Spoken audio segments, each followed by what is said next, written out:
Жұлдыз Әбдукәрімова 5-ші баласының жынысын білу үшін ерекше бір кеш ұйымдастырды. Бірақ бұл кеште бір адам жетіспеді. Ол Қайрат Нұртас. Неге еліміздің ең танымал әншісі осындай маңызды сәтте болмады? Бүгін біздің отбасы үшін ең маңызды және ерекше күн. Неге десеңіздер, бүгін бізде шағын гендер пати. Ал жауабы күтпеген жерден қызық болып шықты.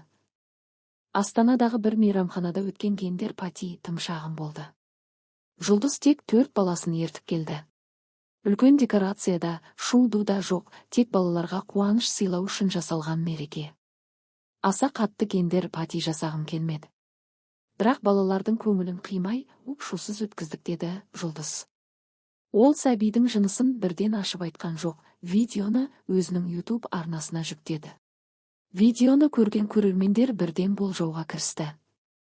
Ең көп айтылған пікірлер: қыздар қуанғанына қарағанда қыз сияқты. Тіпті танымал тележүргізуші Динара Сәтжан да қысқа ғана қыз деп жазды. Көпшілік Жұлдыздың қызы Алаудың қуанышты реакциясына қарап, бұл қыз бала болады деген ойға келді.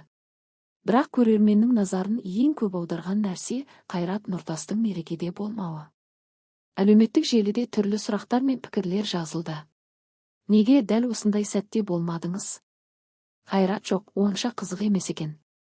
Мұндай қуанышты сәтте күйеуі жанында болмай ма? Осы сұрақтар күннен күнге көбейіп, тіпті кішкентай дау туғызды. Ақыры Қайрат Нұртас өзі түсінік берді. Жұмыста жүріп түнделетіп қайттым. Мен жоқта гендер пати шырақтары жанып қызық болыпты, деді әнші. Яғни, бәрі тек жұмыс кестесінің тығыздығына байланысты болған. Ол бұл сәтке қатысқысы келгенімен мүмкіндік болмағанын айтты.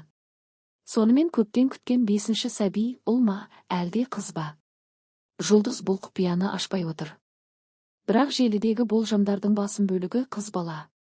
Ал сіз қалай ойлайсыз? Алаудың қуанышы қыздың белгісі ме, әлде бәрі жай ғана сәйкестік пе? Пікіріңізді қалдырыңыз, бәлкім сіздің болжамыңыз дәл келер.